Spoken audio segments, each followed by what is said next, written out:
Warning, the following podcast is uncensored. It contains strong language and graphic violence. Viewer discretion is advised.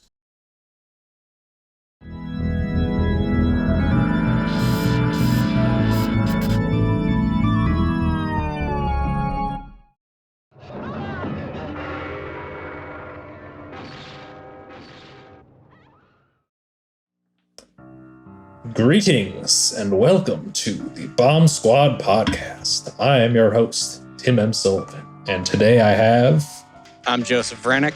I'm Austin Sweebleman. I'm Andy Compton. Yes, we've once again brought Andy Compton onto the show as our special guest. I'm back. Feels good. Hell yeah. Today we are talking about a very special horror film, Sam Raimi's debut feature, the 1981 classic, The Evil Dead.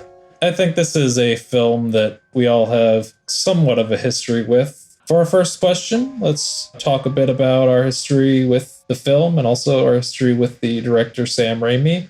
I want to dedicate this first question to our good friend Tanner Richard Kraft. He unfortunately could not be here today. On October 4th, he was assassinated by Mark Zuckerberg for destroying Facebook. He wanted to be on the podcast and he wanted to say that he loves Sam Raimi's work and his favorite films are the Spider-Man trilogy, and he thinks that Spider-Man 2 is a cinematic masterpiece. So with that being said, let's start with Joe, your history with The Evil Dead and Sam Raimi. Oh boy. So kind of like Tim, I also, in a previous video where we talk about a couple of shorts by Sam Raimi, I kind of talk about my history with Sam Raimi and a little bit about Evil Dead. You know what? I'll just actually talk about the first time that I saw The Evil Dead. Back in the early 2010s, when I was still in high school, I was getting into film. There was the Council Bluffs Public Library. And at that library, they had a vast collection of movies that I would rent. I think the max was like 5 movies that I could rent, and I would have them for like 2.5, 3 weeks, something like that. Like they'd give me a pretty long time to watch these. And the year 2011, I ventured to that library and was like, I really like this Sam Raimi fella, and I heard that he directed these movies called The Evil Dead, which I had heard like things about The Evil Dead. I heard they were really bloody, really gory, but also really fun. Like I knew a lot of friends who were like really into The Evil Dead, so I picked up all 3 of them. I also picked up, and this is kind of also important, I picked up Peter Jackson's Dead Alive, and one night in my grandma's basement, because that's where I watched all of these movies, was in my grandma's basement when my mom was at work. I had an entire day where I just watched Evil Dead 2, Army of Darkness, and then Dead Alive. And then my mom came and picked me up. It was a very, very magical time for me because holy fucking shit, those broke my fucking brain. Yeah. Brain dead, if you will. Exactly. Awesome. Austin. This is more my story getting to Evil Dead than like my Sam Raimi history, because it's like there's 2 sides to that guy. There's the Sam Raimi that likes comic books, and there's the Sam Raimi that likes scaring people. So when I was younger, I was really into like film censorship. It was the first film study subject that I ever like fell in love with. I wanted to see anything that was messed up enough to get like an NC-17 or an X certificate. And if I was lucky, somebody would release stuff that had been cut by the studios, I was following all that stuff. So one day, I'm like 10. I'm making my way through the Wikipedia article of all the films that had an NC-17 or an X certificate, and I get to the very first Evil Dead. Then I'm researching it. I learn what a video nasty is. I read the words about a tree that I never thought I'd read online. So people were saying that it was like the scariest movie ever. Like Eli Roth was coming out just like, yeah, when I was younger, this movie made me shit my pants. Before I actually got around to seeing the original Evil Dead, my dad had Charter on Demand, and that came with a free Showtime subscription. And with that, you got to see Evil Dead 2 on demand. And it was like sort of this like goofy, over-the-top movie. Yeah, it was scary. There were a lot of good jump scares. But I was thinking to myself, like, this one didn't get the X. This one didn't get the NC-17. So what if the original is just this heavy metal version of this? What if it's like more violent and messed up and none of the jokes? And what if it's nuts? What if it's like 16 millimeter snuff film? So I built up this idea of what the Evil Dead was in my mind. And then eventually I got to see it. And it was just kind of like a lower budget version of Evil Dead 2. But I made sure that I watched it alone, by myself, at night, in a room, as you do. So I actually gave it the college try. And interestingly, to draw it all back to like being a weird little kid watching all these NC-17 movies, it kind of has the inverse like climb throughout my life that my other favorite NC-17 from back then did, which was A Clockwork Orange. Because every year I appreciate the Evil Dead more and more because my grasp on like film production grows. And so how miraculous it is that that movie exists, just I appreciate it more over time. Whereas A Clockwork Orange, I like watching less and less every time because its freaky sadism hits you harder as an adult. Yeah, Evil Dead's something that I came around on over time, and I'm glad that we could revisit it today. That's my thoughts. Back to you, Tim. Awesome. Yeah, that actually reminds me of some things that I probably should have mentioned at the start. The Evil Dead is, I think it's the first NC-17 movie we've done on the podcast. We've done it. I think I read that it was like listed as the #1 video nasty, and that's mostly because of it being like the most legitimately produced, I guess, video nasty movie, because a lot of them is just like stuff like Jungle Holocaust, Driller Killer, Death Island. I think it's kind of interesting when you look at it from that kind of perspective. But yeah, Andy, history with the Evil Dead. I saw this when I was pretty little, like when I was like between like 8 and like 11, I would go to Blockbuster all the time with my mom, and my mom is a big horror fan, so she would just let me rent like all the horror movies. So I saw a lot of like really fucked up horror movies when I was really little, and I loved them, but I didn't really understand why. I just knew that it was like a bad thing to be watching. So like, but I didn't know anything about like storytelling or film or anything. I was like, oh, Freddy Krueger's cool, and you know, Jason's cool.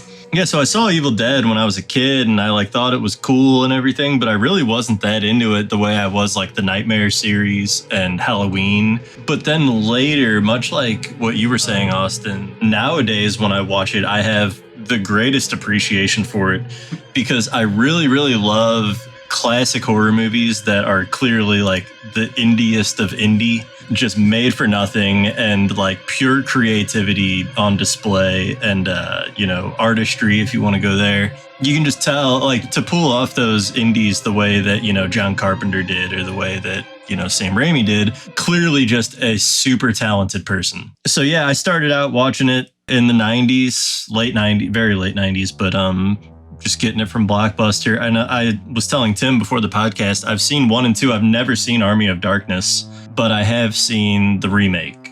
Yeah, just 90s Blockbuster Nice. kid. Yeah, yeah, I do really appreciate it on that like super low budget indie level, because there's just like all these stories I was reading about of just like injuries and people accidentally getting stabbed on set, and like the props that they used on the eyes were just like these contacts that were thick as glass. But then at the end of it, they have this really remarkable product that I think pretty much all of them are proud of. And I don't think it's one of those movies where the crew and the cast just like got completely fucked over. I think it's something that they all look fondly back on today. But yeah, my history with this film in particular, I didn't really get into horror until high school. Like at most, I watched the first season of Supernatural when it was airing, and that was just like me dipping my toes into the horror water. Around sophomore year of high school, I started to get into horror stuff more. I think Evil Dead was one of those ones where I'd always seen the box at Blockbuster. I'd seen Army of Darkness before, and somehow like I knew that was the third Evil Dead movie. So I was interested, and like I was 16 years old, around like summer 2009. I think I checked out the Evil Dead movies, and the first time I watched it, I think I was expecting like it to be like fully horror comedy, and it was a little bit different from what I was expecting. I've grown to appreciate the comedy in the first one more, particularly after seeing it at the Tivoli a couple years ago, because that one got like a really good comedy response. I think there's like people really taking in the kind of absurdity of the humor. I think it's a more subtle humor than the Three Stooges stuff that they get into with Evil Dead 2, and then like really ham up on Army of Darkness, which I do enjoy that, but I think I enjoy the first one a little bit more. I also like really just appreciate the cheapness of the effects. But yeah, that's basically how I came to first discover the Evil Dead movies. So let's talk about this movie. Joe. Okay, so I rewatched it for the first time in at least, I try to watch this movie at least like once every year. I watched it for the first time in a year earlier this morning, and I still like it. This movie, Shocking.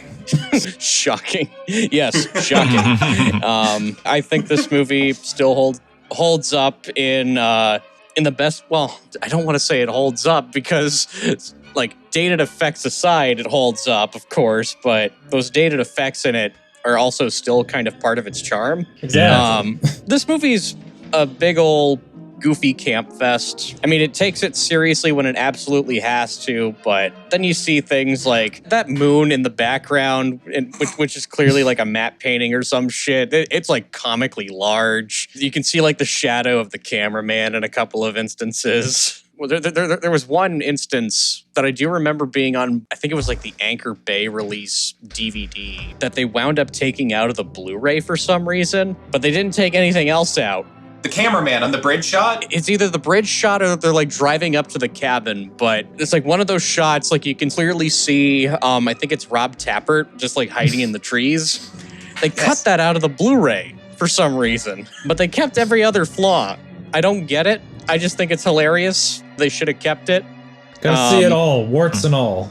Exactly. Because that's part of the fun is seeing some of the imperfections in this. Because Sam Raimi, I think, was like 22, 23 when he made this, which is fucking insane to me. Fucking insane. Yeah. Had really no foot in the door as far as industry experience goes. Like, he was just a guy, and he just had friends that were like, yeah, let's make a horror movie. And they just kind of do it for fun. And it very clearly shows that there was some fun, but also some suffering, because the flips that Bruce Campbell has to do in this. Oh my God. Yeah. Overall, fun time, fun movie. All right, Austin, thoughts on the film? Bruce Campbell gets wrecked by those bookcases, by those shelves. Yeah. That was crazier than anything I've seen at a Smash Bros. Tournament. That guy was nuts. So last night, I got to see the new 4K restoration from the 2018 scan, and it was very weird for me, because I have thought of this as a widescreen movie for a very, very long time, because that's how I've seen it for a while now. You know, like growing up with VHS, you see all these like pan and scans and you're like, oh, I wish it was wide, like in the theaters. And then you get this new shiny, like, this is the Evil Dead straight from the 16 millimeter. And it's like square again. And you're like, don't tell Sam Raimi, because he specified you're supposed to see it blown up to 35 and 16:9 or whatever aspect ratio. But it was cool getting to see it the way it was like originally screened back when they were poor. Zack Snyder's very happy about that, Austin. Zack Snyder's Evil Dead. Just tinted, black and white. Zack Snyder's Evil Dead is the whole trilogy as one 4-hour movie. Dude, the pace of this movie when I was watching it last night made me wonder, like, who's the genius in this pipeline? Like, either Sam Raimi was a visionary, or this was edited with the assistance of Satan, the Dark Lord himself. Because this is paced super well. Like, it's the opposite of the Tree of Life. It's like the Tree of Death. It is so quick and entertaining. I was very surprised by how just like in order this all was and how quickly it got to stuff. Some of the jump scares also felt like they used math. Like when Demon Scott wakes up, there's like this shot where Demon Scott just appears. I was so impressed because they are like bombarding us with all this loud stuff for such a very long time. All of like the third act, most of the second. And when that happened, I still let my guard down long enough to get scared. And I was like, man, props to you. That was good. Also, the stop motion stuff at the end was like very impressive. Now that you're like older and you figure like, how would you do that on Super 16 with a crew of like 13 or less people in a cabin with no sink? as we keep going forward, there's like sort of that thing around film school. Everyone eventually gets this bug where you think of movies like The Blair Witch Project and Paranormal Activity, like 2007, these movies that are made for like no budget, and then they reap these ridiculous returns when they get released. Everyone wants to be the next guy to make one of those. But it's weird because Evil Dead is like the Raiders of the Lost Ark of that subgenre. Because you know what Paranormal Activity and Blair Witch couldn't do? They couldn't scale into a good franchise, right? Like, there's just so much more thought and dark magic that ended up in Evil Dead. Even though it's cheap, it still ended up being cinema. And I was happy I got to use this podcast as an excuse to watch it by myself in a dark room again, because it kind of reminded me of being a kid. Except this time I used headphones because I'm a little bit more badass now, just a bit. Man, it fucking sucked watching some headphones. Yeah, nice. I actually kind of wanted to talk about the editing a little bit. This was edited by Edna Paul. Her assistant editors were Chris Innes, Bob Murawski, and a name that you might recognize, Joel Coen of the Coen brothers. What? Yeah. Yep. Jews were near this? Fuck! Yeah, so that's just part of the magic. We had the Coen magic going into this edit. In the original? Yeah, what? in the original Evil Dead. That fucking blows my mind. I was going to say Sam Raimi and the Coen brothers were friends, and at one point they were like roommates, where it was like him, Joel, Ethan, and I want to say it was like Frances McDormand and Kathy Bates. They were all roommates at one point. That's insane. I'm like not going to be able to wrap my brain around that for a second. Yeah, and Daniel Day-Lewis worked at his local laundromat. It was so crazy. Everyone was just in Detroit at that time. Like I specifically remember when I was in the advanced edit and color class at Webster, Trevor was like talking about the pacing of the original Evil Dead and how like it's not paced like other 80s horror movies. It's like just insane pacing that just doesn't let up. Andy, what are your thoughts on the film? Yeah, so I love this movie. I just think it's super charming. Again, I'm really big on like classic horror movies that were done for no money, and it's just like you were either creative enough to get it done to where it's going to be a classic, or it's just going to be a forgotten movie that, you know. Well, do you guys know the budget for this offhand?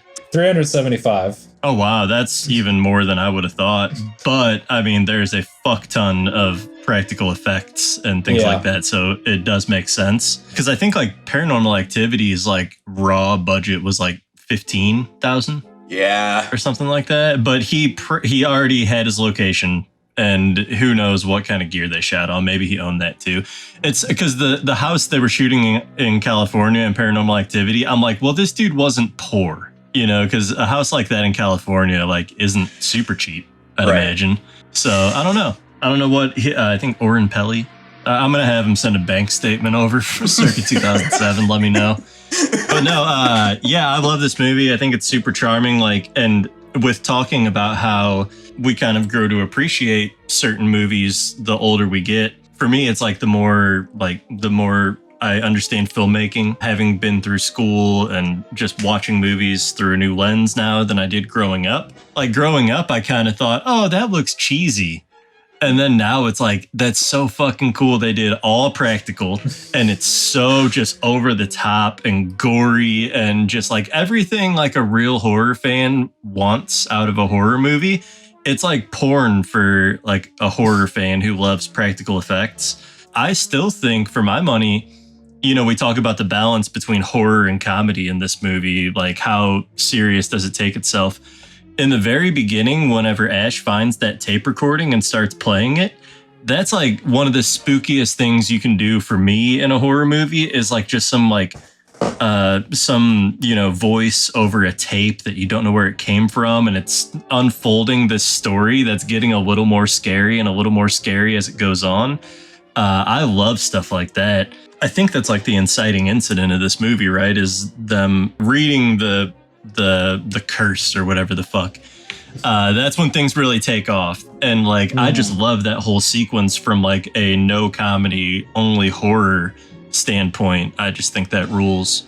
I have all positive thoughts about this movie because when you know something was done at such an indie level and especially by such a young director debut, it's like you forgive all that other shit. Like any mistakes, or like you were saying with the guy hiding in the trees, like don't remove that. And I think maybe us as filmmakers even feel more that way, because it's like, oh, they fucked up too. Like we can all fuck up, but like it doesn't matter if your movie is good enough. People will forgive it. And Evil Dead's kind of the perfect thing of like, guys, we didn't even take this that serious, so how can you? You know, it's almost like that thing of making fun of yourself so no one else can make fun of you, that defense mechanism. You can't rip on us because we already did that. Anyway, to sum all that up, I just think that for, you know, low budget debut feature of a young director and probably all unknown actors, right? Yeah, one of them was in SAG. Yeah. It fucking rules whenever you think about this movie like that. Like, take all of that context in. It's just such an achievement, in my opinion. And I mean, look, we're still talking about it 40 years later. Yeah, awesome. I have to say that this is like my favorite horror movie. And then I think part of it is just like it was one of those early ones that got me into the genre. Like I'd seen a couple of horror movies before that, but then I saw this one and this like really made me want to discover more stuff like that. And so I think that's part of what makes me love it as much as I do. That's how I am with the first Nightmare on Elm Street. It'll always just hold that spot of being like, this was my gateway into horror. Exactly. And like Joe said, I typically do an annual reviewing of the whole trilogy. I did not watch this movie in preparation for the podcast because I'm going to see it immediately after we finish recording. I'm going to see it at the Fathom Events 40th anniversary screening, which is the 4K restoration. I think it's the thing with the new score. I recall thinking some parts of the new score worked well and others I wasn't a huge fan of. Like there were some audio things that sounded a little weird to me. And like they got rid of the Charleston. I can't forgive that. That was the biggest fucking crime that they did, was getting rid of the Charleston. But other than that, like I always enjoy watching it. I've seen it in theaters twice. I'm about to see it in the theater for the third time.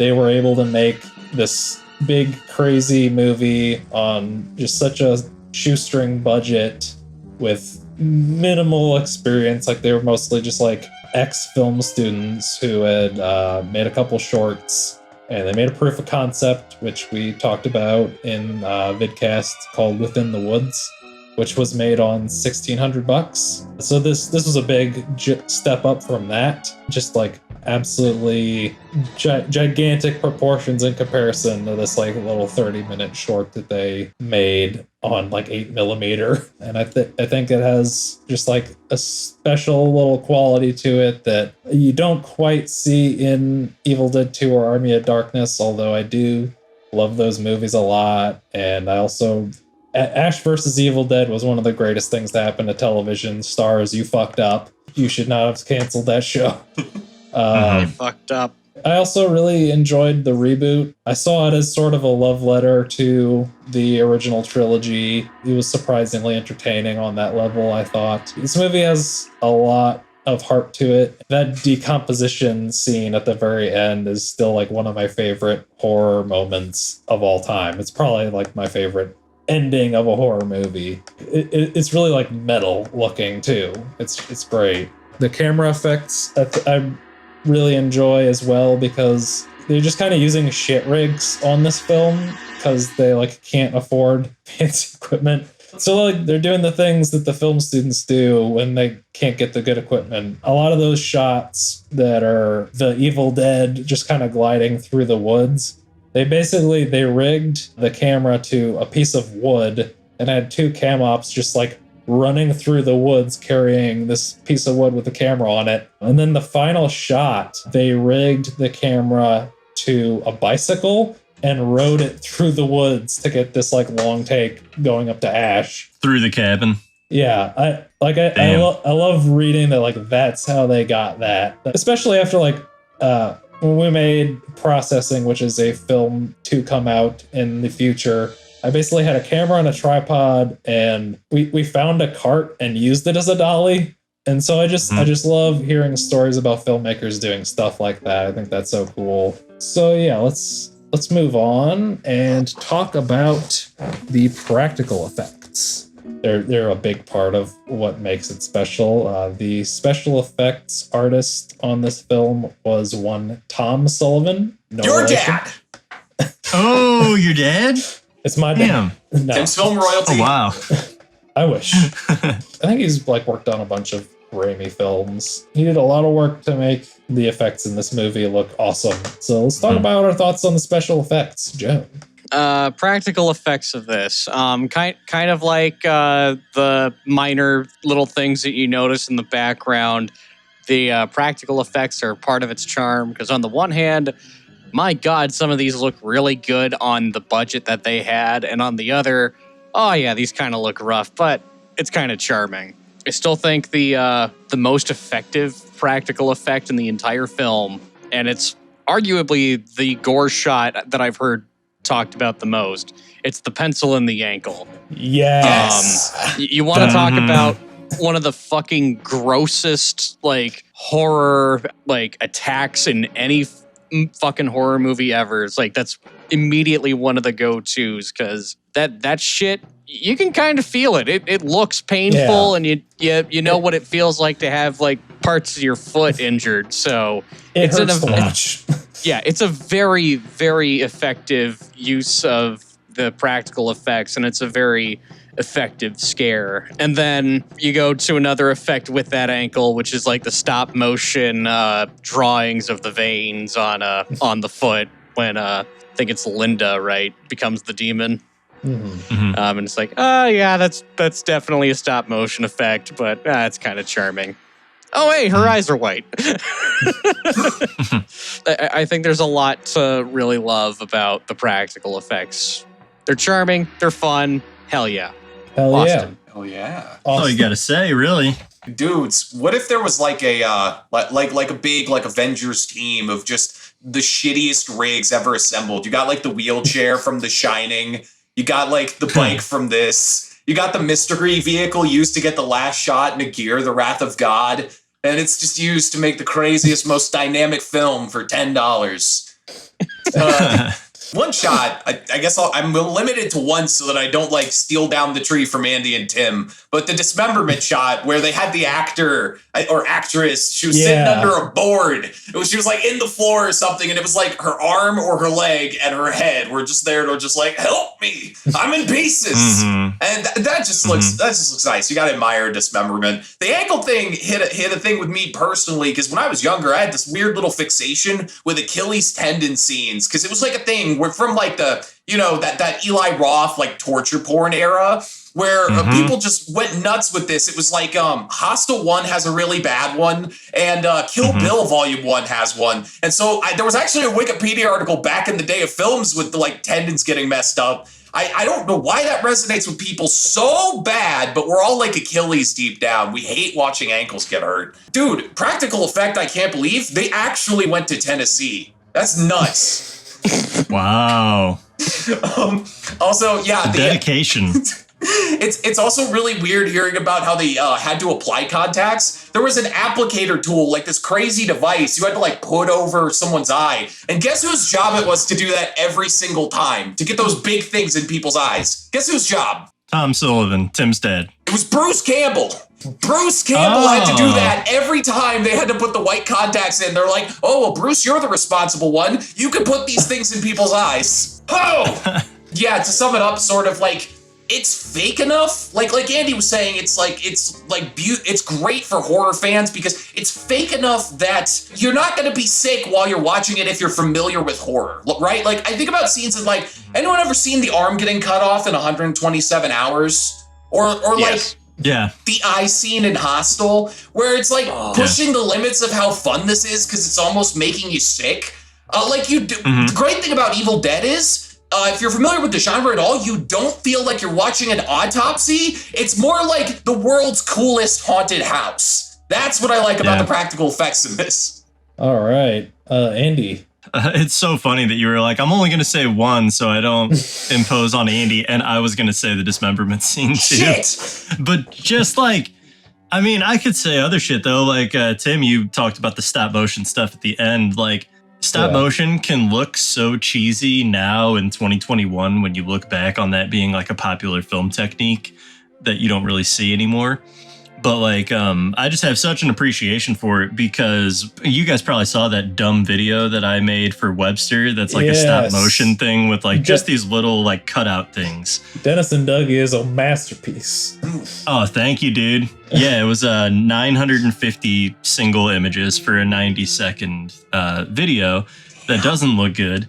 So it's like anytime people do stop motion at a really high level, I just have such an appreciation and can't wrap my head around like just how they did that, because you know, they could explain it to me and it would make sense, but like the whole time my head would just be like, you took that much time and effort to accomplish that? So that whole sequence at the end is really rad. So much of the stuff in this movie is so over the top.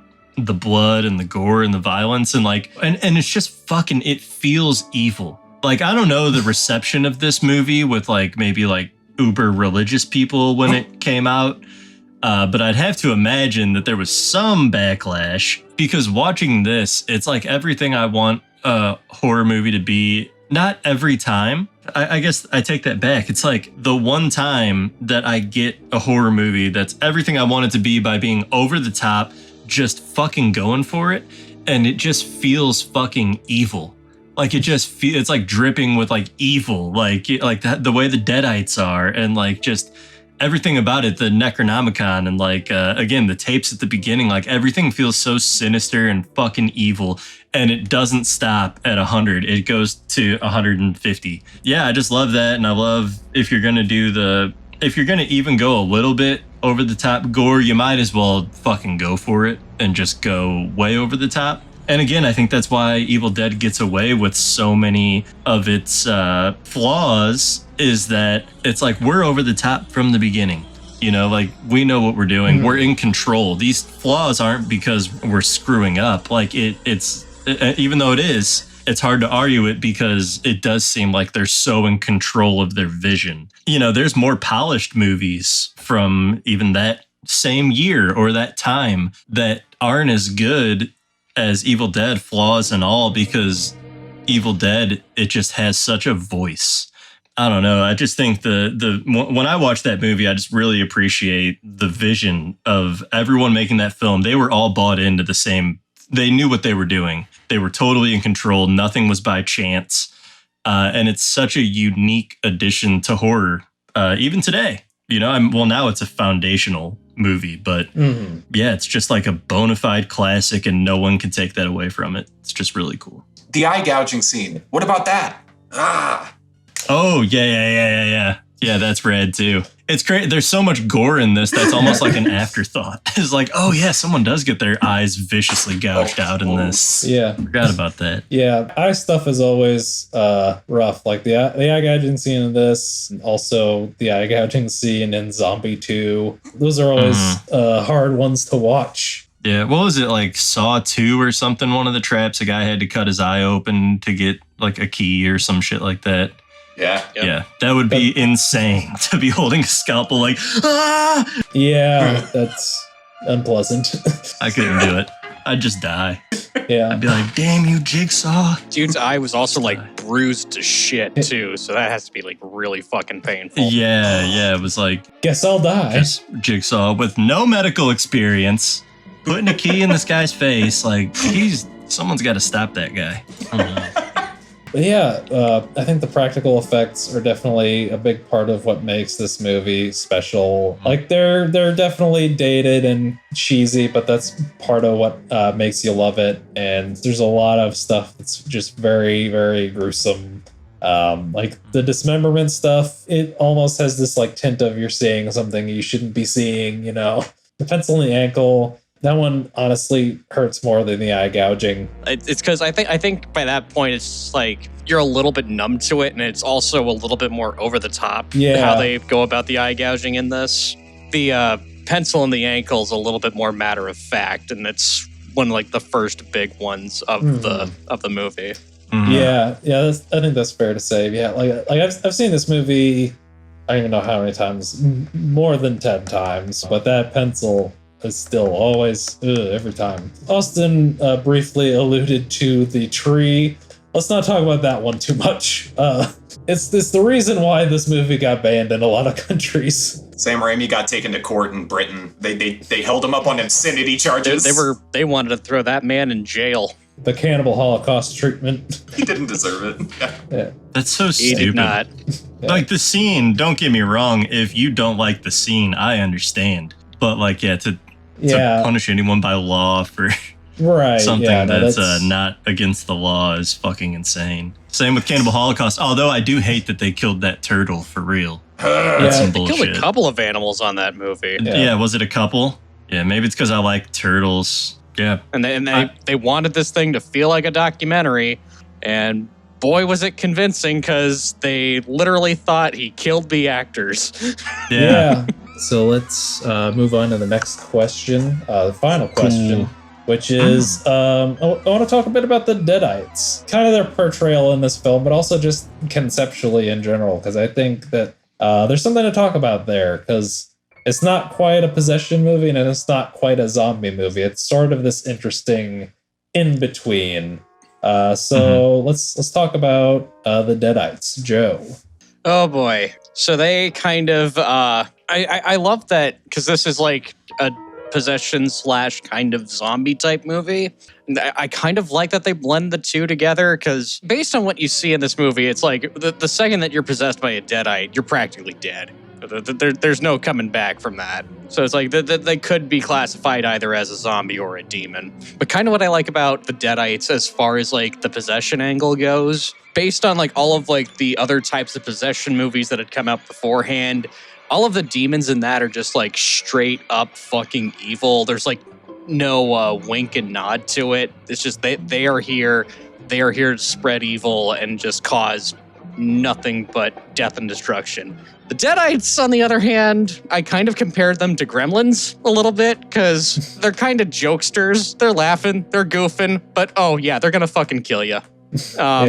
And that's kind of, it kind of gives them a bit more charm to them. It's like you very much enjoy watching the Deadites in that regard, but you also want to see them get dismembered limb from limb, because yeah, these fuckers, they cause so much fucking mayhem, and they only get goofier and more intense as the series goes on.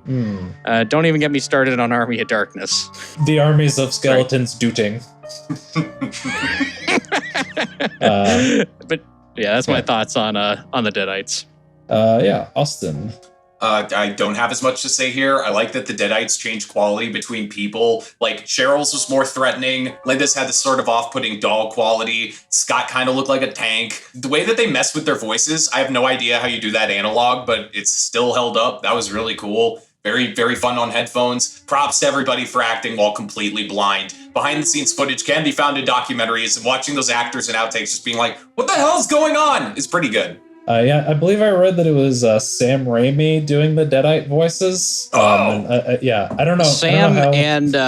Sam and Ted, but Ted was also like doing double duty with the Deadites. Yeah, so I don't know the full process of like the voice distortion there, but it sounded really cool, and they had a lot of the fake Shemps playing the Deadites. Andy, thoughts on Deadites? I think Joe said that they're not quite zombies, they're not quite possessed, which I agree with. It's like a cool new addition. It almost reminds me of like a comedic version of The Exorcist as she's possessed, like kind of fucking with you and you don't really know.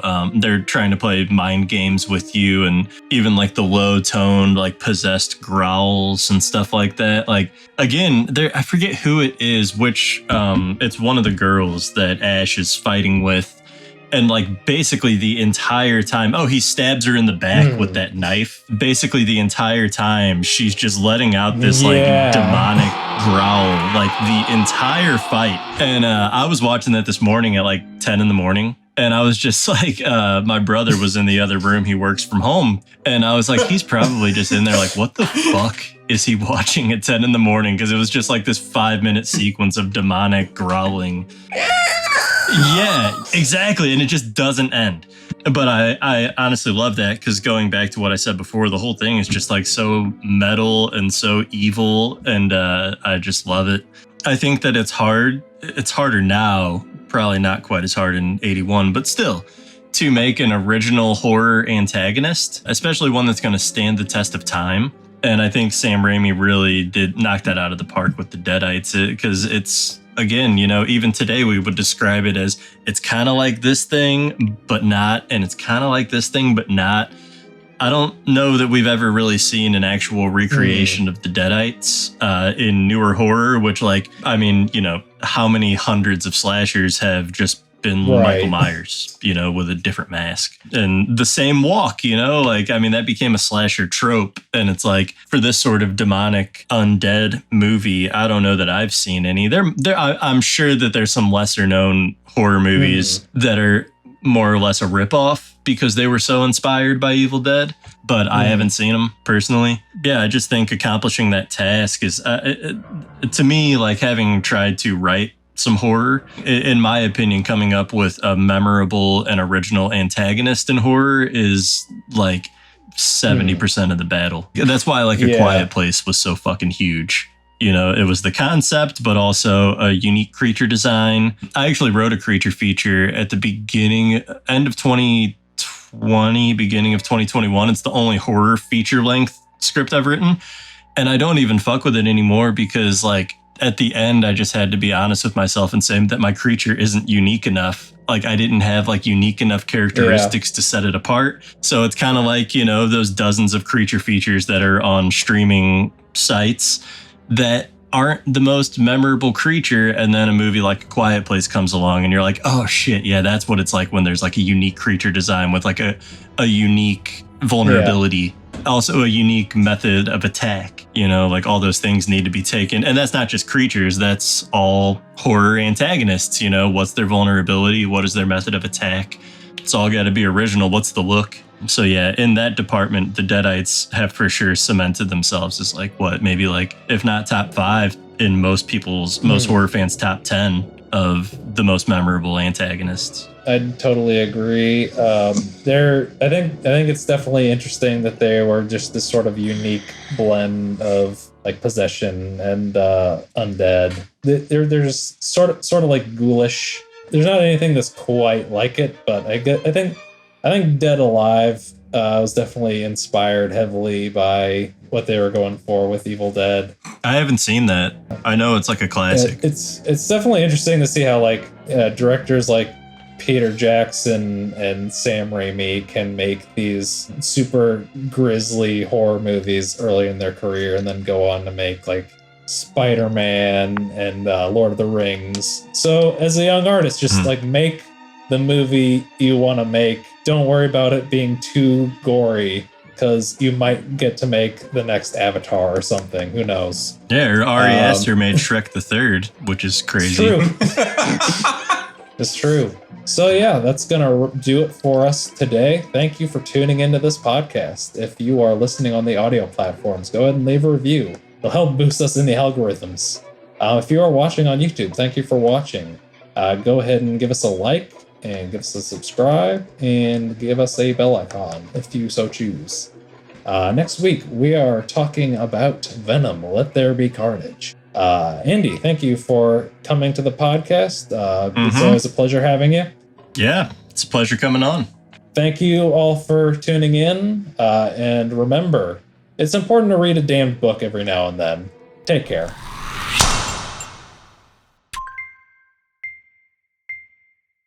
They slid my ticket across the table and I said, sorry guys, I gotta see about a girl.